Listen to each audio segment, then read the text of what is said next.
तो नारद मुनि पांडवों को छोड़ के चले गए द्वारका।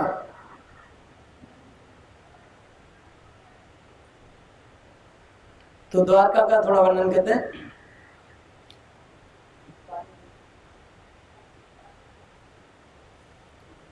द्वारका में जब नारद मुनि प्रवेश करते हैं, दूर से द्वारका धाम को दूर से दंडवत प्रणाम किया। अभी तक ये बात नहीं है, जब पहली बार आ रहा है कि द्वारका धाम को दूर से नारद मुनि ने दंडवत प्रणाम किया।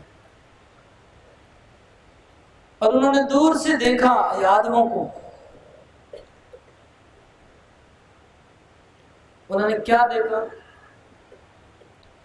दूर से सुधर्मा सभा देखा। ये सुधर्मा सभा कृष्ण स्वर्ग से लेके आए, स्वर्ग से लाके यहाँ पर एस्टेब्लिश किए थे। उस सुधर्मा सभा में बड़े बड़े यादव बैठे हुए,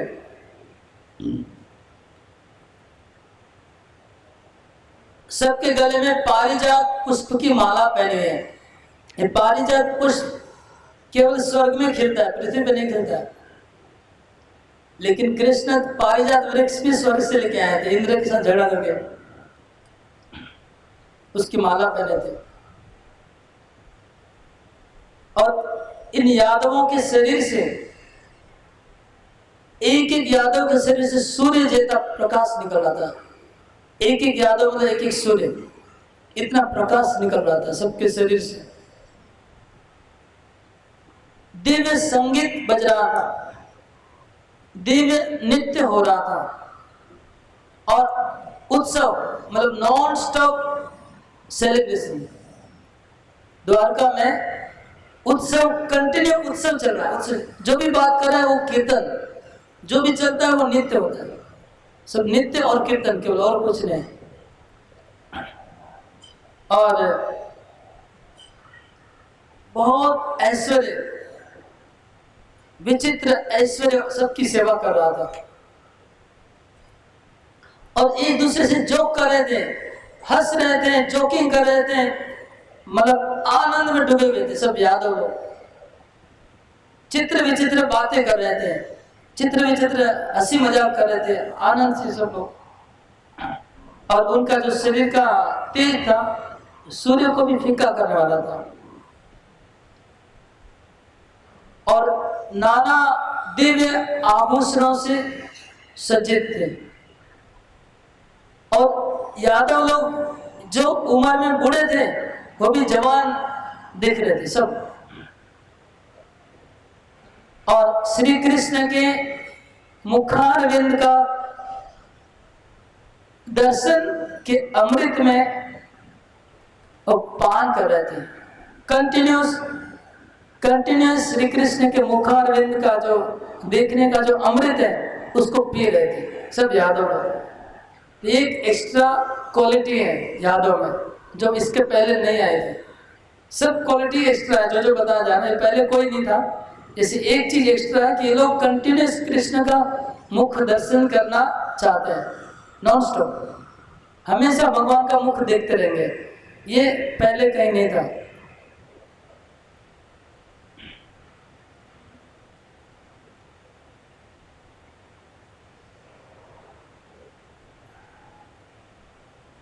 और वहां पर सुधर्मा सभा में उग्रसेन महाराज आसन पे बैठे हुए थे।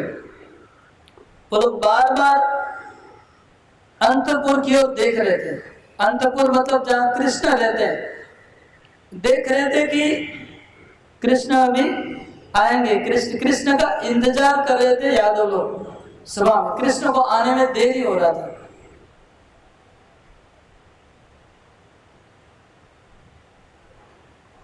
और कृष्ण की कथा बोलने में आसक्त चित्त है। कृष्ण कथा बोलने में आसक्त है यादव लोग। और संख्या कैसी थी उनकी? कोटि कोटि संख्या में यादव लोग बैठे हुए थे।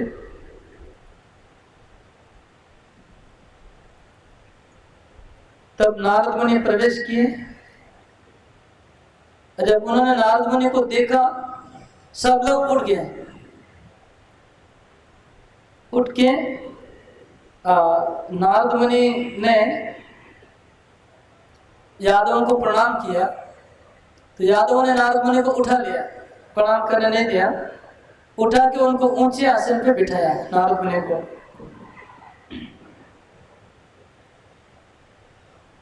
लेकिन नारद मुनि बोला मैं आसन पे नहीं बैठूंगा, वो मिट्टी पे बैठ गए। नारद मुनि जमीन पे बैठ गए, तो यादव लोग भी नारद मुनि को घेर के चारों ओर जमीन पे, सब लोग अपना आसन छोड़ दिए, जमीन पे सब लोग बैठ गए। फिर सब लोग नारद मुनि की पूजा करने के लिए द्रव्य लेके आए।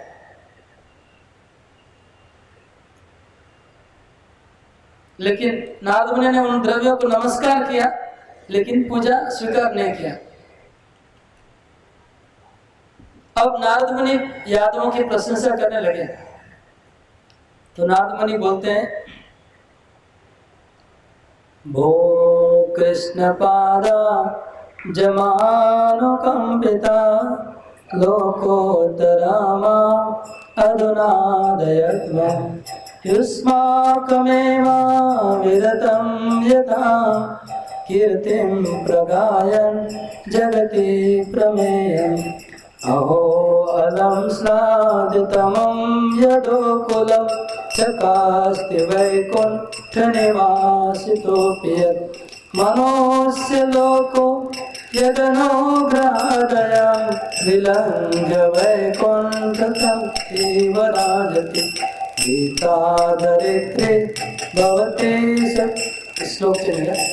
गीतादरित्रे भवति सफलप्रयासा यस्यां जनोर्वसति केलिचया किलेशा येषां महाहृदयं निवसन् गृहेषु कुत्रापि पूर्वमकृते रमते विहारे। तो नारद मुनि कहते कि हे यादवगण, आप सब मेरे ऊपर कृपा करिए, आप लोग मेरे ऊपर दया करिए। अभी मेरी इच्छा है कि मैं केवल आप लोग का गुणगान करते करते पृथ्वी भ्रमण करता रहूं, ये मुझे कृपा चाहिए। आप लोग इतने महान हैं कि मेरे ऊपर कृपा करिए, मैं आप लोगों की कीर्ति गाते गाते घूमूंगा। अभी मुझे तो आपसे ऊपर कोई भक्त दिखाई नहीं दे रहा है, आप लोग सर्वश्रेष्ठ हैं, इसलिए आपका गुणगान करके मैं अभी कृष्ण का नाम इसे जप करने से फायदा नहीं होगा। मुझे लग रहा है कि यादवों का नाम मुझे जप करना होगा, वही बोलते बोलते मैं घूमते रहूंगा सारा पृथ्वी में। ऐसा ही मेरा निर्णय है। आप लोग क्या बोलते हैं? एक्चुअली असल ऐसे ढूंढना चाह रहे हो, नारद मुनि चाहते कि पहुंचे एक पॉइंट पे जल्दी से जल्दी। तो फिर वो कहते हैं नारद मुनि, अहो अलम स्नादतमं यदोकुलम, ये यादव इतने फेमस हो गए हैं कि वैकुंठ को भी यादवों का ऐश्वर्य परास्त कर दिया। वैकुंठ लोक से भी ज्यादा द्वारका लोक की महिमा बढ़ गई है। और ऐसा दिख रहा है कि पृथ्वी के ऊपर वैकुंठ आ गया है, मर्त्य लोक में वैकुंठ आ गया है, द्वारका ऐसा बन गया है भगवान का। और ये पृथ्वी बहुत भाग्यवान हो गई है कि भगवान महाहरि, ये महाहरि भगवान पृथ्वी के ऊपर विहार कर रहे हैं। पृथ्वी कितनी भाग्यवान है। येषां दर्शन संभाषा स्पर्शानुगमनासने भोजन वासायने तथा निर्देहिके दृढ़े दुश्चेद प्रेम संबंधे आत्म संबंध तो गतिके बद्ध स्वर्गा परवर्गे चाम चित्तां भक्तिं विवर्धयन् कृष्ण विस्मृत वैकुंठो विलासे स्वेरनोक्षणम् नवम नवम निवाच्यम वितनोति सुखम। तो नारद मुनि कहते हैं कि आप लोग निरंतर कृष्ण का दर्शन करते हैं, जो पिछले कोई भी भक्त ऐसा नहीं कर पा रहा था, जो अभी जो बोला जा रहा है। पांडव तो नहीं कर पाए, नहीं तो प्रहलाद, नहीं तो हनुमान, कोई नहीं। तो आप निरंतर भगवान का दर्शन करते हैं। देखिए, सबका एक कॉमन कंप्लेन था। कौन सा कॉमन कंप्लेन था सबका? हाँ, सबका कॉमन कंप्लेन ये था कि भगवान को हम निरंतर देख नहीं पा रहे। इंद्र बोला कि वो आके चले जाते हैं, ब्रह्मा का भी सेम। प्रहलाद महाराज बोले नरसिंहदेव आके चले गए, हनुमान बोलते कि रामचंद्र चले गए मुझे छोड़ के, पांडव लोग बोलते कि कृष्ण चले गए। ये कंप्लेन इधर अभी नहीं है। द्वारकावासी निरंतर कृष्ण का दर्शन करते हैं, ये उनका एक्स्ट्रा क्वालिटी। और कृष्ण का संभाषण, कन्वर्सेशन, कृष्ण से निरंतर बात करते हैं। स्पर्श, कृष्ण का स्पर्श करते हैं। अनुगमन, कृष्ण के साथ चलते हैं। कृष्ण जब जाते हैं तो सब द्वारका लोग, यादव लोग पीछे पीछे चलते हैं। आसन, कृष्ण के साथ बैठते हैं। द्वारकावासी लोग कृष्ण के साथ बैठते हैं, मीटिंग होता है, सब कृष्ण बीच में बैठे थे, चारों यादव लोग मीटिंग करते हैं कृष्ण के साथ।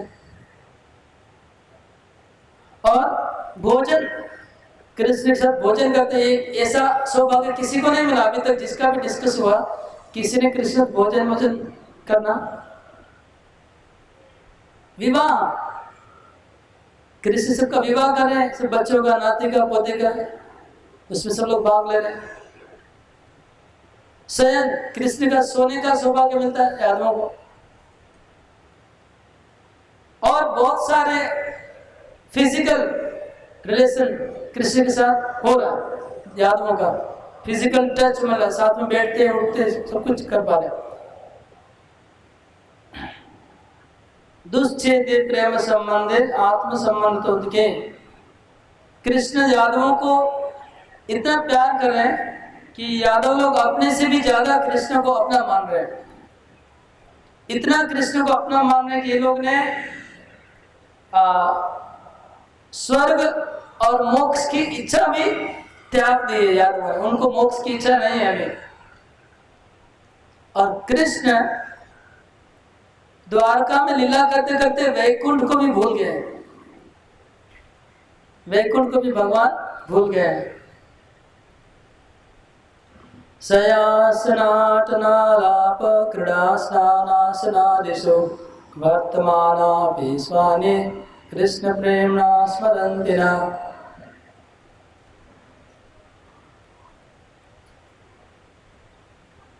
तो यादव लोग कृष्ण प्रेम में इतना डूबे हुए हैं कि सोते हुए, बैठते हुए, खाते हुए कृष्ण के अलावा और कुछ उनके याद नहीं आता है। और उग्रसेन कितने भाग्यवान है।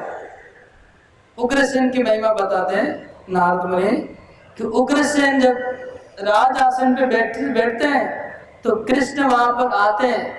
कृष्ण एक ordinary member of assembly, member of assembly में एक मेंबर बन के खड़े रहते हैं। He is not the king, he is not chairman, इस मेंबर है। और मेंबर बन के कृष्ण क्या बोलते हैं मालूम है? उधर जाके कृष्ण बोलते हैं, हे यदुराज, हे यादवराज उग्रसेन, मैं एक जन सदस्य आपका सेवक यहाँ पर खड़ा हूं।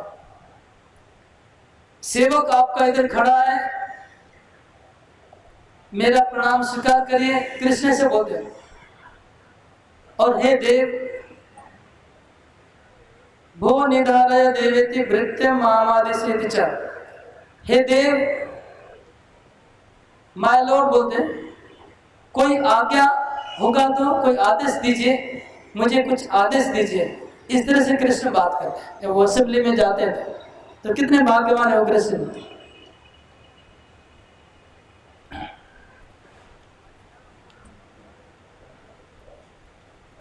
तब यादव लोग नारद मुनि को बोलने लगे, हे नारद मुनि,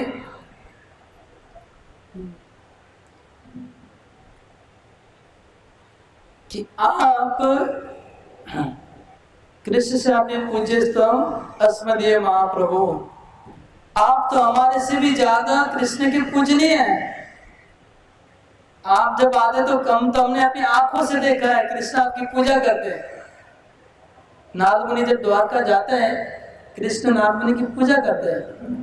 तो आप तो हमारे प्रभु के पूजनीय हैं और आप हमको नमस्कार क्यों कर रहे हैं? हम नीच लोगों को ऐसे बोले नीच, हम लोग महानीच, हम महानीचों को नमस्कार करके आप नीच क्यों बन रहे हैं, ऐसे बोले तो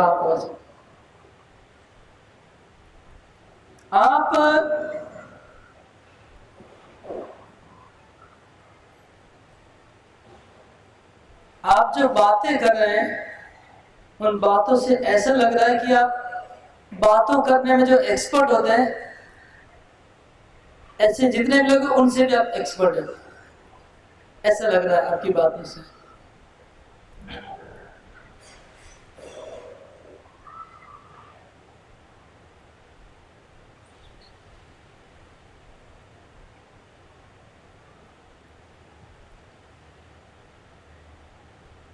तो भगवान की कृपा से कुछ भी असंभव नहीं है। आप जो भी बोल रहे हैं ऐश्वर्य की बात जो बोल रहे हैं, भगवान की कृपा से कुछ भी असंभव नहीं है। भगवान महादया के सागर है और भगवान महा ऐश्वर्य के मालिक हैं। उनका स्मरण करने मात्र से जीव की समस्त इच्छा पूरी हो सकती है, भगवान का स्मरण करने से। तो हमारा जो ऐश्वर्य है उसमें कोई दो मत नहीं है। भगवान दीनों के नाथ है, हिनार्थाधिक साधक है। लेकिन एक बात सुनिए, हम यादवों में से भी कृष्ण की सबसे ज्यादा कृपा उद्धव के प्रति है। उद्धव सबसे ज्यादा कृपा प्राप्त किए हैं हमारे में से। कैसे उद्धव कृपा प्राप्त किए बताया जा रहा है।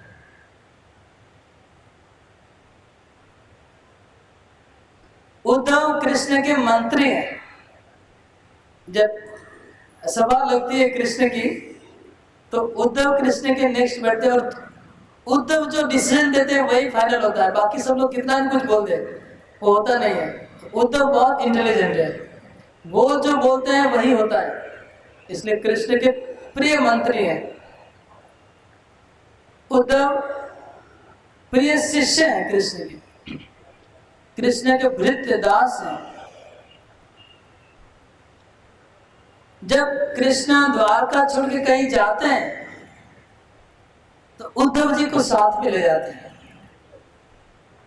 आप महाराणी में बहुत गाना है उद्धव का, मालूम है ना, सुने आप लोग? ओधो बोलते, ओधो ओधो बोल के इतना गाना शुरू होता है, सब उद्धव जी के लिए। तो ये उद्धव जी को भगवान साथ में ले जाते हैं जहां भी जाते हैं। इसलिए हम लोग तो कृष्ण के विरह में कभी कभी पड़ जाते हैं, लेकिन उद्धव नहीं, उद्धव तो हमेशा उनके साथ रहते।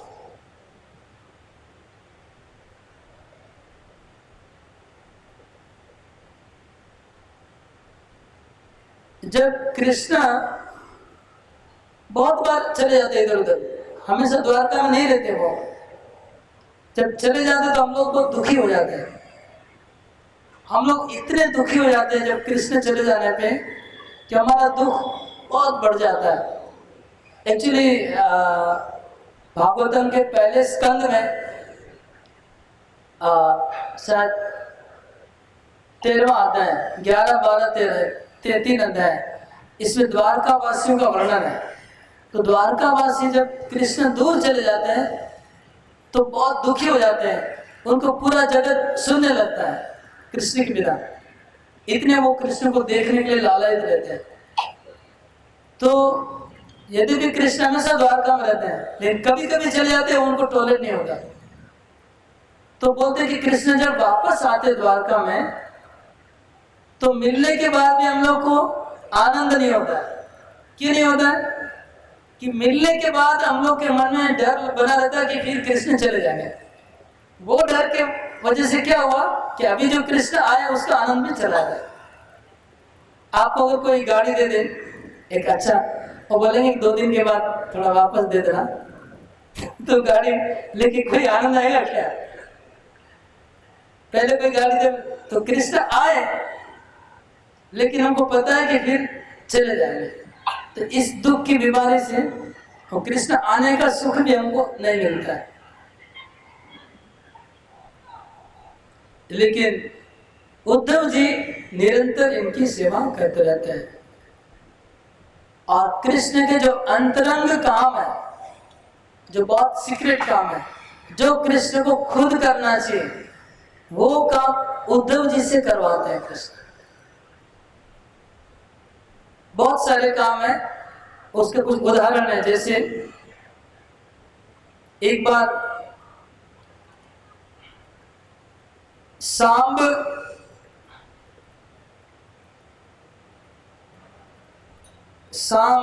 जो कृष्ण का लड़का है, उसको कौरवों ने पकड़ लिया था, अरेस्ट कर लिया था। सांब का लड़का है। सांब का लड़का कौन है? हाँ,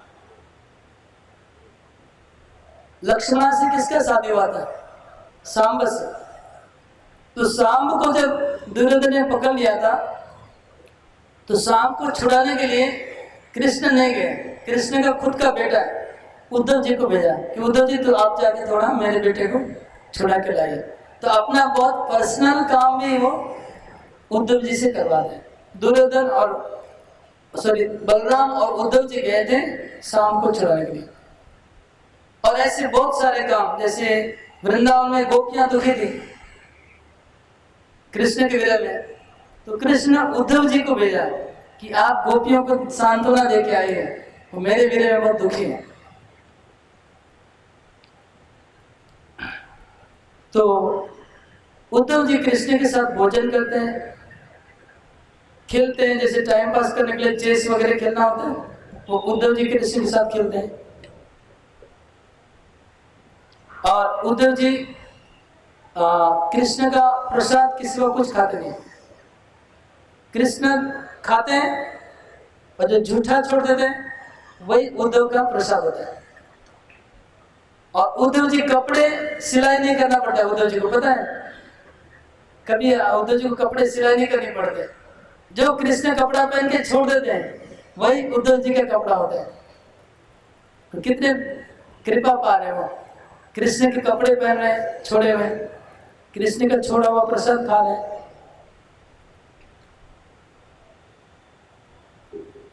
और उद्धव जी कभी कभी कृष्ण के पांव दबाते। कृष्ण सो जाते हैं, कृष्ण सोए रहते हैं, उद्धव जी उनके पांव दबाते हैं। और पांव दबाते दबाते जब उद्धव जी को नींद आती है तो कृष्ण के दोनों पांव को अपने छाती पे रख के उद्धव जी सो जाते हैं। इतने भगवान के क्लोज है।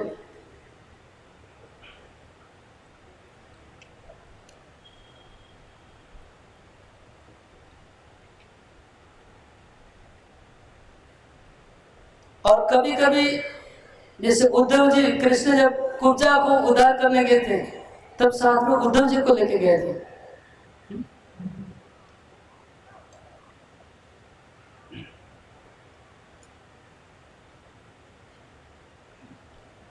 और उद्धव जी जब सुधर्मा सभा में आके बैठते हैं और अच्छी अच्छी बातें बोलते हैं तो बोले पूरी सभा में रंग आ जाता है। जैसे उद्धव जी आते हैं सभा में और वो बोलने लगते हैं, पूरी सभा में एक आनंद छा जाता है। उनकी बातों को सुन के बोलते सब लोग खुश हो जाते हैं। इतनी अच्छी अच्छी बातें करते हैं उद्धव जी।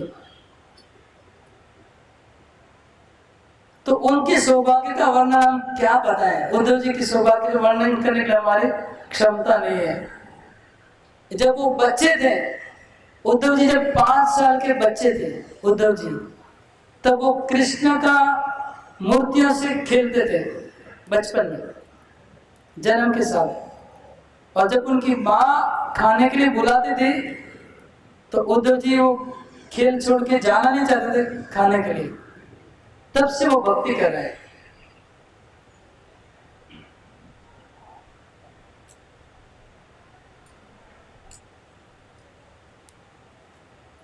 अरे उद्धव के बारे में और हम क्या बताएं? उद्धव जी भगवान को स्मरण करते करते करते इसी शरीर में सारूप्य मुक्ति हो गई होगी। सारूप्य मुक्ति कैसे होती है? मरने के बाद हमको भगवान के जैसा शरीर मिलता है, लेकिन इनका ये शरीर ही भगवान के जैसा बन गया है उद्धव जी का।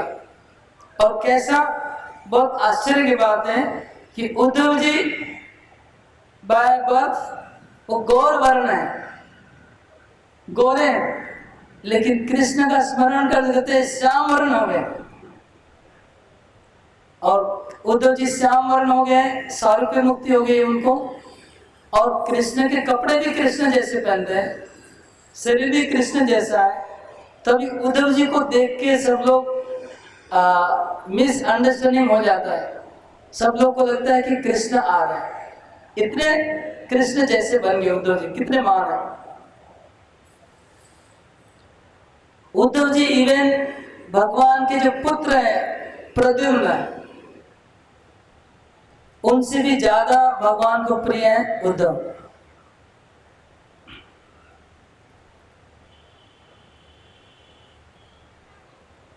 और जब उद्धव जी ड्रेस पहनते हैं, कपड़ा उपड़ा पहन के जब निकलते हैं, तो जो भक्त लोग कृष्ण के विरह में दुखी होते हैं कि कृष्ण बहुत दिन दिखाई नहीं पड़े, उद्धव को देख के उनको आनंद आया, अरे कृष्ण आ गए, ऐसा होता है।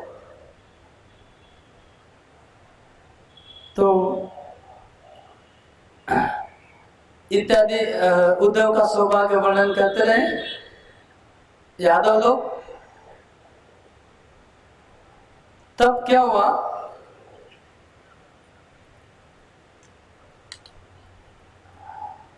तब नारद मुनि उठ के खड़े हुए, ठीक है मैं अभी उद्धव से मिलना है मुझे, जल्दी से उठ के खड़े हुए, बोलो रुकिए आप कहीं जाइए मत, अभी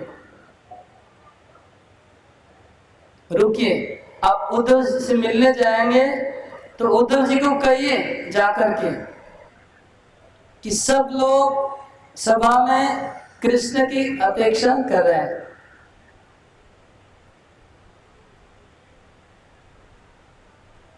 और कृष्ण उनकी बातों से आना जाना करते हैं कहीं पर, तो आप जाके कृपा करके नारद में उद्धव जी को बोलिए कि कृपा करके कृष्ण को लेके जल्दी से इधर आइए, हम लोग उनकी अपेक्षा कर रहे हैं, जल्दी से कृष्ण को बुला के लेके आइए।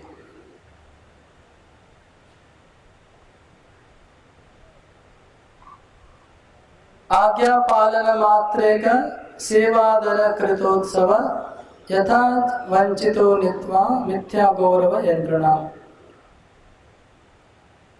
और उग्रसेन कहते हैं कि देखिए, उग्रसेन बोलते हैं कि मुझे आपने बोला कि मैं राजा हूं, ये हूं, ये सब बेकार है। बोलते मैं राजा हूं, केवल कृष्ण की आज्ञा पालन करने के लिए राजा बना हूं, राजा बनने का कोई शौक नहीं है मेरे। और राजा बन के मैं एक्चुअली ठग गया हूं, ठगा गया। कैसे ठग गया हूं? क्योंकि मैं राजा बन गया हूं। अभी क्या हुआ, कृष्ण इधर उधर जाते हैं और मुझे बोलते आप देख लेना, आप थोड़ा संभाल लीजिए, मैं इधर जाता हूं। तो मैं ये राजे के कार्यभार संभालने के बर्डन में कहीं जा नहीं पाता हूँ कृष्ण के साथ, उल्टा यहाँ फंस जाता हूँ। दूसरे लोग तो जा भी सकते हैं, तो इसलिए मेरा राजा बनना बेकार है, कोई लाभ नहीं है इसमें।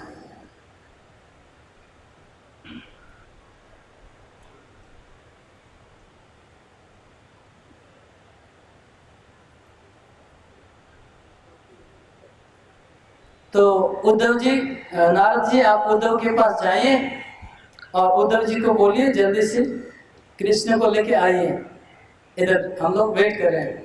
ये बोल के ये अध्याय समाप्त होता है।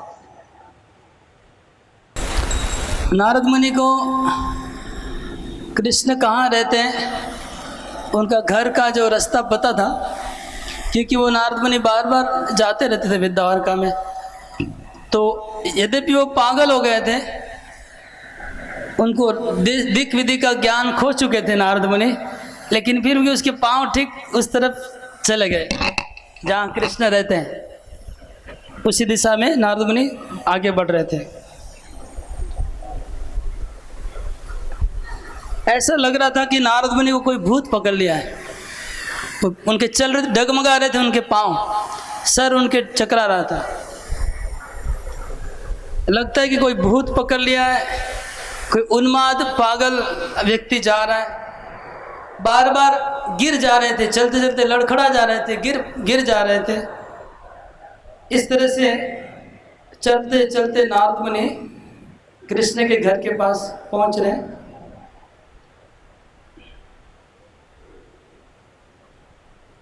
कभी कभी गा रहे थे कृष्ण के नामों को, कभी रो रहे थे, कभी पागल के जैसे हंस रहे थे। परीक्षित महाराज कहते कि हे माता उत्तरा, अभी तुम सावधान हो जाओ, मैं ऐसी बात करने जा रहा हूं जिसको सुनने के लिए तुमको भी धैर्य रखना पड़ेगा और मुझे भी कृपा करो कि मैं ठीक से बोल पाऊं। मेरा धैर्य भी खो जाएगा बोलते बोलते, मेरा भी बोलते बोलते बोलती बंद हो सकता है, इसलिए मुझे भी प्रार्थना करो भगवान को कि मैं ठीक से बोल पाऊं, मेरी वाणी बंद नहीं हो जाए बीच में। इस तरह से बोल के परीक्षित महाराज शुरू करते हैं।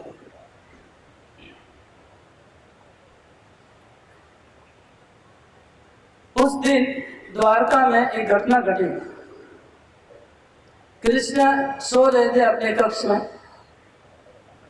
किसी कारण से कृष्ण का मन बहुत उदासीन था।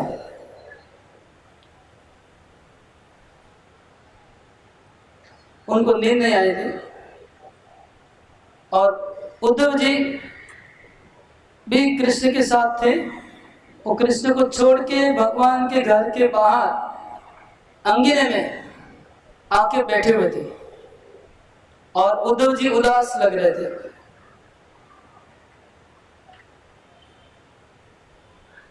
उद्धव जी के पास में बैठे थे बलराम जी, देवकी माता, रोहिणी माता और रुक्मिणी देवी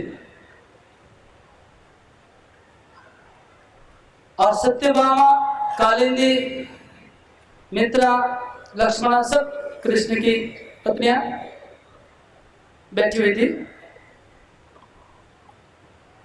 और वहां पर बैठी थी कंस की मां पद्मावती। सब लोग बैठ के कुछ विचार कर रहे थे। सब लोग टेंशन में थे और उदासीन थे।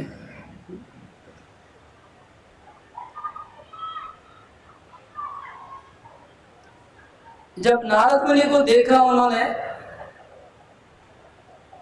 कि वो लोग नारद मुनि को देख के आश्चर्यचकित हो गए कि नारद मुनि को हमने पहले कई बार देखा है, लेकिन कभी तो हमने नशा करता हुआ देखा नहीं। ऐसा लग रहा है कि नशा कर लिया या पागल हो गए अथवा कोई भूत पकड़ लिया। इस तरह से नारद मुनि को दिखाई पड़ रहा था। वो उद्धव की चिंता में, कृष्ण प्रेम में नारद मुनि ऐसे हो गए थे।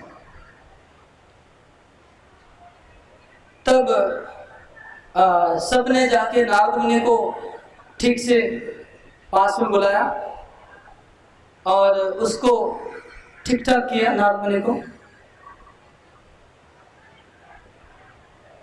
सबने उनके आंखों को मोचा और धीरे से बहुत मृदु स्वर में नारद मुनि को पूछा कि आपको देख के हम लोग को लग रहा है कि क्या हो गया आपको, आपको ऐसा क्यों लग रहा है आज? आपको पहले हमने कई बार देखा है, आज आपको इस तरह से क्यों दिखाई पड़ रहा है?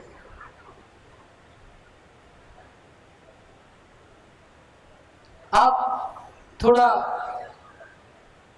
इधर शांति से थोड़ा बैठिए और थोड़ा आवाज कम करिए, धीरे से यहाँ बैठ जाइए। हम लोग को बता दीजिए क्या हुआ, फिर यहाँ बैठिए। तब शोर बकोर मत करिए, थोड़ा शांति रखिए। वो लोग ने नारद मुनि को कहा, तो नारद बोलते हैं, मनोज्ञ सौभाग्य मरेक भाजनम मया समम संगमयाध्वमुद्धवम् तदीय पाजे करजो तवा भवे तदेव शांतिर्बत में करात्मना। नारद मुनि कहते हैं अभी वो पूरे नशे में थे, मतलब कृष्ण प्रेम के नशे में थे नारद मुनि। नारद मुनि ने कहा कि सबसे सौभाग्यशाली, जो कृष्ण की सबसे ज्यादा कृपा जिनको मिली है, वो उद्धव जी से मुझे जल्दी से जल्दी मिला दो। मेरा ये पागल होने का एक ही कारण है कि मैं बहुत शीघ्र उद्धव जी से मिलना चाहता हूँ, और अगर मुझे नहीं मिल सकता हूँ तो उनके चरण की धूली लेके आइए और मेरे सर पे लगा दीजिए, तब मैं ठंडा शांत हो जाऊंगा। मेरा बीमारी का एक ही इलाज है कि उद्धव के चरण की रज लेके आइए। अब उद्धव जी वहां बैठे हुए ये बात नारद मुनि को पता नहीं। नारद मुनि पूरा उन्मत्त की तरह बात करे, उद्धव जी खुद उधर उनसे पता नहीं उद्धव जी सामने। पुरातने राधुनिकेष्ट सेवके लब्धामात्मनोदं मनोग्रहं प्रभो मत्तमो भागवते सुयस्ततो महाविभूति समुच्यते चष।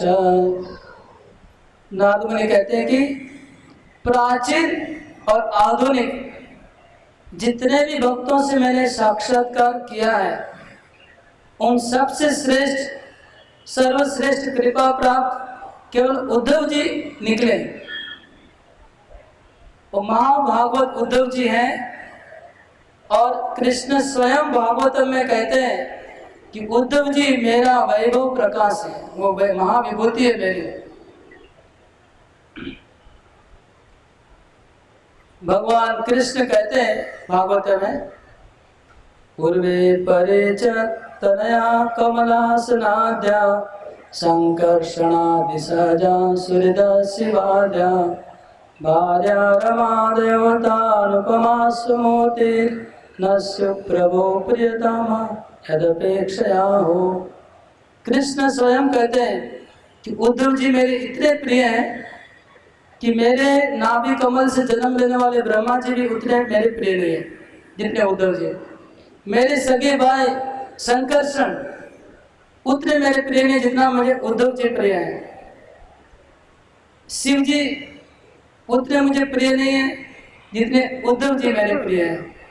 मेरी पत्नी लक्ष्मी रुक्मिणी इतनी प्रिय नहीं है जितने उद्धव जी मेरे प्रिय हैं। इतना और क्या कहूँ, मेरे खुद के शरीर से भी मुझे उद्धव जी ज्यादा प्यार है।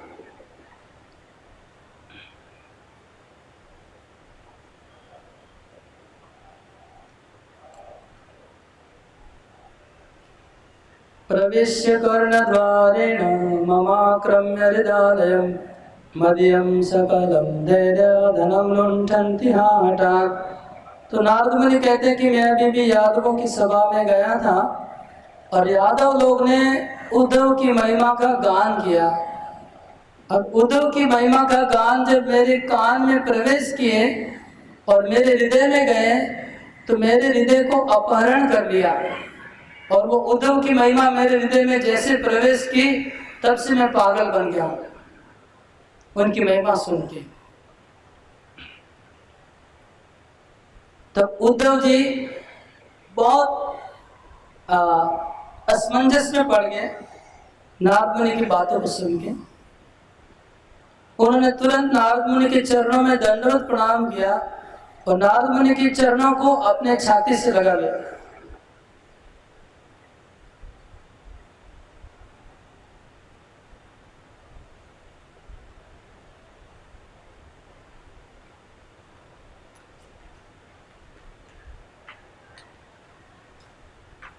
तो उद्धव जी अपने धैर्य को बहुत कठिनाई से धारण किए, रोने जा रहे थे, लेकिन अपने आप को संभाल के उन्होंने नारद मुनि को ऐसा कहा कि हे नारद मुनि, आपकी बात सच्ची है, आप सर्वज्ञ हैं, आप सत्यवाक्य, आप जो भी बोलेंगे कभी झूठा नहीं हो सकता है, आप महामुनि हैं। आपने भगवत भक्ति के आचार्य हैं, भगवत भक्ति के ग्रंथ आपने लिखे हैं। आपने जो जो कहा ये सच है।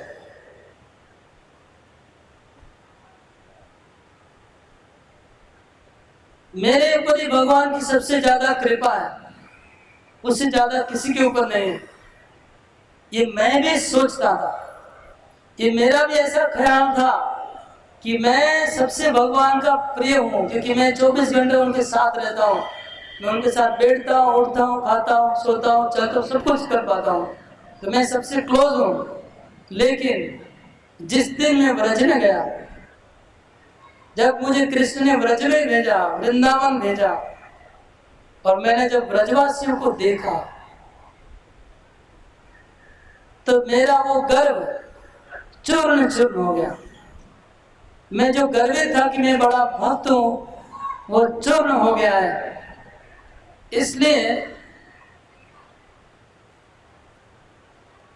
इसलिए वास्तव में मैं भगवान से सबसे ज्यादा कृपा प्राप्त हूं, क्योंकि मैं ब्रजवासियों का दर्शन कर पाया। ब्रजवासियों की भक्ति को नजदीक से मैंने जो अवलोकन किया, तो नजदीक से देखने का जो मेरा भाग्य हुआ है, ऐसा भाग्य शायद किसी का नहीं हुआ होगा। वो भाग्य मुझे मिला ब्रजवासियों की भक्ति को देखने का। इसलिए मैं सोचता हूँ कि मैं सबसे ज्यादा भाग्यवान हूँ, सही में मैं कृपावान हूँ, कृपा प्राप्त किया हूँ।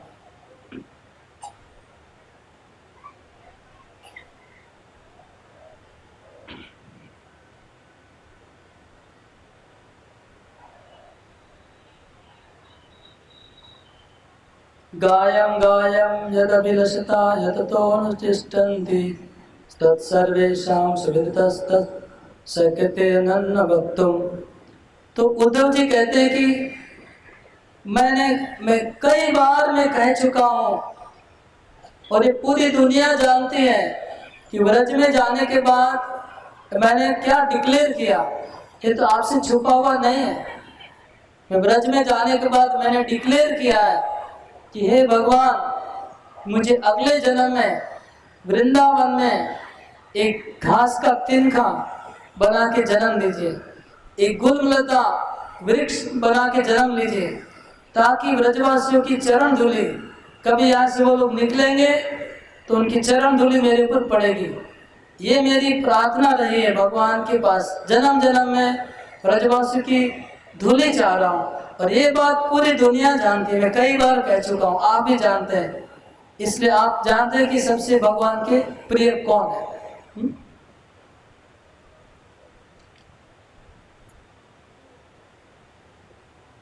इस तरह से जब उद्धव जी बोल रहे थे कि वृंदावन के भक्त लोग बहुत भगवान के प्यारे हैं, उनके ऊपर भगवान की सबसे ज्यादा कृपा है, ये जब बोल रहे थे, रोहिणी देवी ने इंटरप्शन किया। उधर कौन कौन बैठा था?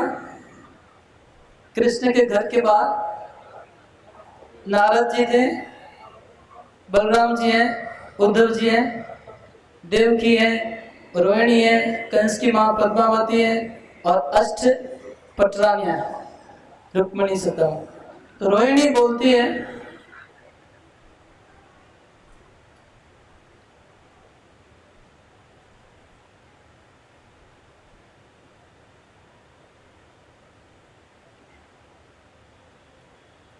अरे रहने दीजिए उद्धव, उधर रहने दीजिए, ब्रजवासी की बात मत करिए। रोहिणी कहती है रहने दीजिए और आगे मत बोलिए।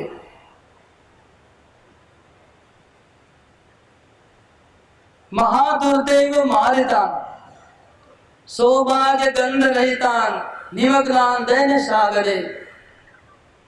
सौभाग्य की बात नहीं, महा दुर्भाग्य से ब्रजवासियों की जान चली गई है, उनका महा दुर्भाग्य उनके ऊपर गिरा है। सौभाग्य की गंध भी उनके जीवन में नहीं है, ब्रजवासियों के जीवन में, और वो दैन्य सागर में डूबे हुए हैं। और दावानल की अग्नि तद बाणव अन्यचिता प्यमानान विशाकुलान क्षणा चिंता सुखिन्या में मां स्मृति।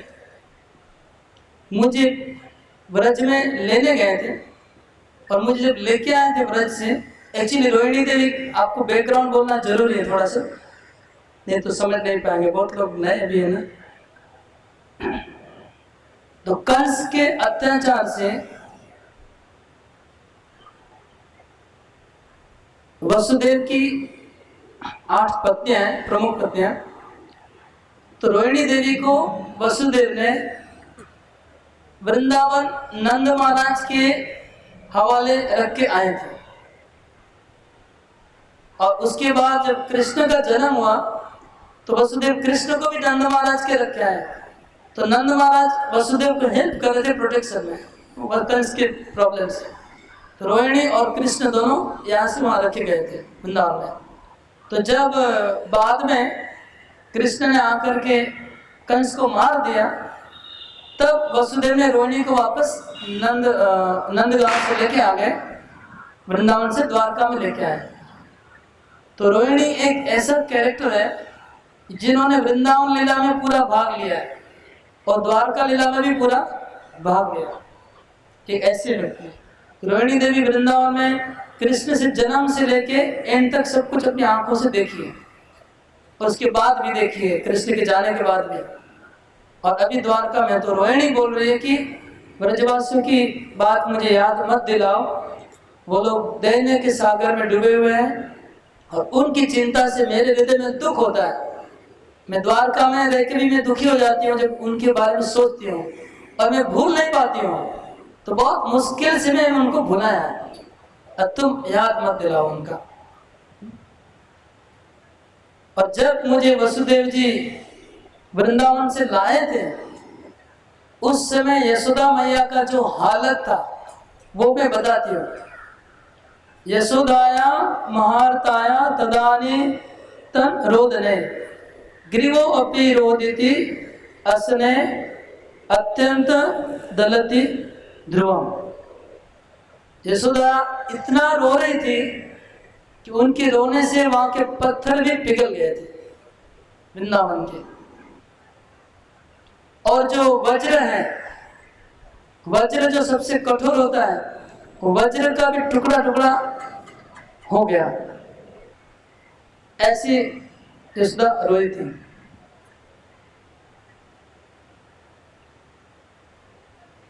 वो लोग जीते हुए भी मुर्दे हैं, जीते हुए भी मर चुके हैं वृंदावन वासी।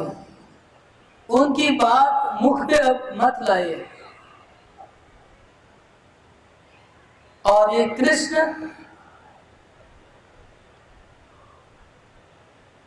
कृष्ण जब मथुरा आए, उनको माता पिता ने कृष्ण को गुरुकुल में भेजा पढ़ाई करने के लिए।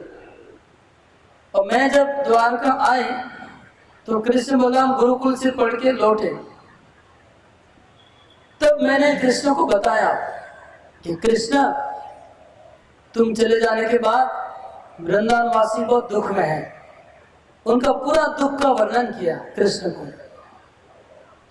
पूरा वर्णन करने के बाद भी, हाँ, पूरा वर्णन करने के बाद भी कृष्ण के हृदय में इतनी भी दया नहीं आई। और इतना बोलने के बाद भी कृष्ण वृंदावन गए नहीं। मैं उनको बोला तुम एक बार थोड़ा वृंदावन जाके आओ और ब्रजवासियों को थोड़ा सांत्वना देके आओ, लेकिन बात मेरी माने नहीं, मेरी बात को ऐसे उड़ा दिया कृष्ण ने। और क्या किया उन्होंने, चातुर्य से उद्धव को भेज दिया उन्हें अपने बदले में।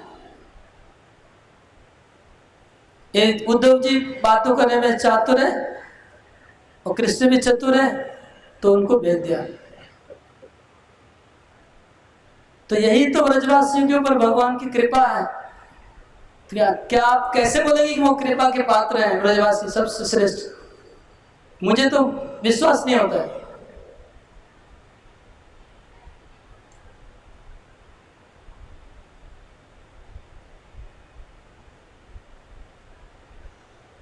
और मैं और एक बात कहना चाहती हूँ। कृष्ण जब वृंदावन में थे जितना दिन कृष्ण वृंदावन में थे, डेली एक से बढ़ के एक बड़ा असुर वृंदावन में आता था और ब्रजवासियों को बहुत परेशान करता था। ब्रजवासियों को डेली असुरों का सामना करते जब तक कृष्ण थे वृंदावन में।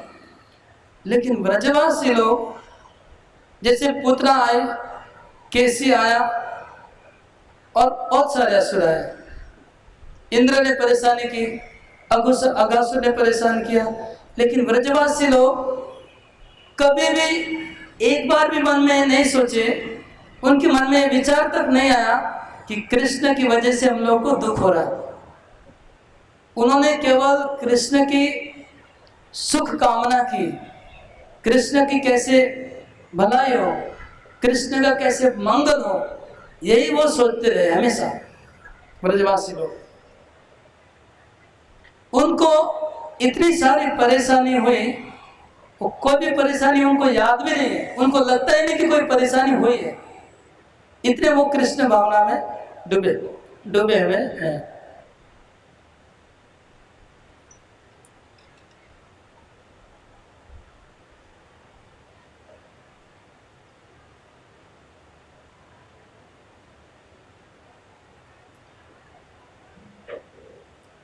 तो इस तरह से वृंदावन में कृष्ण रहते थे।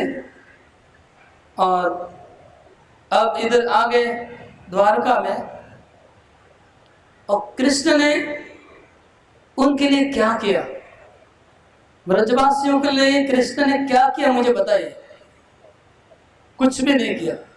वो जब तक वृंदावन में थे, ब्रजवासियों को इतना कष्ट हुआ, अभी छोड़ के आगे वो लोग दुख में डूबे हुए हैं। उनके लिए कृष्ण ने मुझे तो कुछ भी किया नहीं है।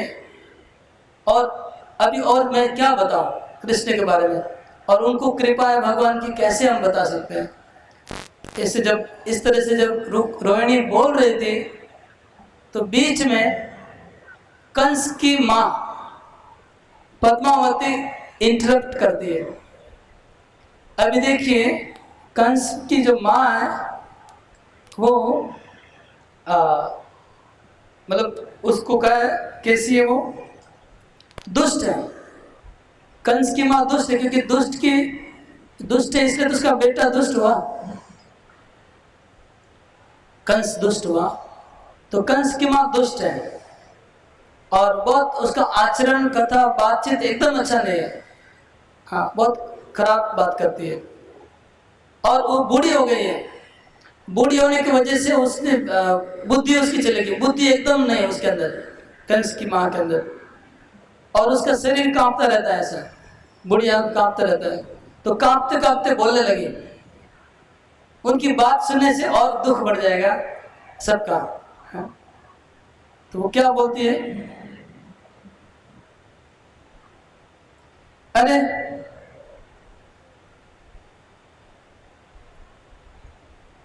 वो गोप वालों की बात छोड़िए, ग्वालों की बात छोड़िए, वो ग्वालों की बात मत करिए। उन्होंने हमारे बच्चे को इतना बचपन में, अभी वो मतलब मैच्योर भी नहीं हुआ था, छोटा बच्चा था, अपने गायों को चराने में काम में लगा दिया। अपने गाय चराने के काम में हमारे बच्चे को, कृष्ण को लगा दिया। अभी देखिए, द्वारका वासी लोग सोचते हैं कि कृष्ण हमारे हैं, क्योंकि वसुदेव देवकी से जन्म हुआ है और नंद महाराज खाली पालन करने वाले हैं, उनका पुत्र कृष्ण नहीं है। तो इसलिए बोल रही है वो कि हमारे बच्चे को कांटे वाले जंगल में अपनी गाय चराने के काम में लगा दिया कृष्ण, और उनको चप्पल तक नहीं दिया, एटलीस्ट जूता तो दे देते पहनने को बच्चे को। देखिए, मोस्ट बहुत जहां पर बहुत गरीबी है, उस जगह में इस तरह का रियली होता है। बहुत गरीब जगह में नौकरों को काम में लगाते हैं, जूता होता नहीं रहता है, ये रियलिटी है। मतलब वर्ल्ड में कहीं पर ऐसा होता है, नहीं होता है ऐसा नहीं है। तो उसको ही पद्मावती दिमाग में वही चल रहा है, बूढ़ी है, उसकी बुद्धि खो गई है। कृष्ण को भूख लगता था तो ये लोग खाना तक नहीं देते थे। और भूख का मारा बेचारा एक दिन उसने माखन खा लिया, माखन खा लिया तो ये लोग ने उसको इतना दंड दिया, इतना मारा और बांध के रख दिया। यशोदा मैया ने, इतने निष्ठुर है लोग, ऐसा काम करवाया हमारे बच्चे को।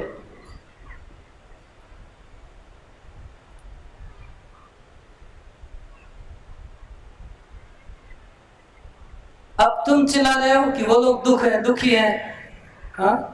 अभी अपने अपने दुर्भाग्य से वो लोग दुख में हैं और हमारे कृष्ण के ऊपर पूरा आरोप लगा रहे हैं कि कृष्ण ने उनको दुखी कर दिया। हम क्या करेंगे उनके लिए, क्या चाहते हैं वो लोग, बोलिए। इस तरह से वो बोलने लगी पद्मावती। वास्तव में कृष्ण का जूता नहीं पहनने का कारण दूसरा था। जब कृष्ण गाय चराने जा रहे थे, नंद महाराज ने कहा कि आप जूता पहनिए। तो कृष्ण ने कहा कि देखिए, गाय हमारी माता है, गाय हमारी मालकिन है, हम उनके दास हैं, उनकी सेवा करेंगे। तो गाय के पैर में जूता नहीं है तो हम क्यों जूता पहनेंगे? अगर आपको जूता पहनाना तो वो सब गायों को पहना दीजिए पहले। इस तरह से उन्होंने जूता पहना अवॉइड किया था कृष्ण ने। ऐसा नहीं कि नंद महाराज उनको जूता पहने नहीं देते।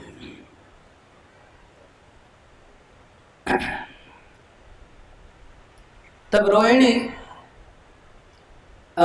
फिर क्या करती है, पद्मावती की बात को यहाँ से सुन के यहाँ निकाल देती है। वो पता है बूढ़ी है, दिमाग खराब है, क्या बोलते रहती है। उसकी बात नहीं सुने और रोहिणी अपना बात फिर बोलती है। रोहिणी कहती है कि कृष्ण वृंदावन से आए मथुरा में और मथुरा के राजा बन गए, समस्त शत्रुओं को मार दिया, असुरों को मार दिया। अभी आराम कर रहे हैं मथुरा में, सबको मार के आराम कर रहे हैं। सब देवता लोग इनकी अभी पूजा कर रहे हैं कृष्ण की। अरे एक बार भी उनको वृंदावन की याद नहीं आती? जब आदमी, कोई छोटा आदमी रहता है पहले, कि बहुत बड़ा बन जाता है तो छोटे लोगों से भूल जाता है। इसी कॉन्टेक्स्ट में बोल रहे हैं कि पहले वो वृंदावन में थे, जंगल में, छोटे गांव में, अभी शहर में आ गए, कैपिटल में, मथुरा में, और बड़े राजा बन गए, असुर सब मर गए, देवता लोग पूजा कर रहे हैं, अभी उनको वृंदावन की याद तक नहीं आती। तो परीक्षित बोलते हैं, जब ये बात रोहिणी बोली तो रुक्मिणी से सहन नहीं हुआ। रुक्मिणी सहन नहीं कर पाए और उसने बीच में टोक दिया।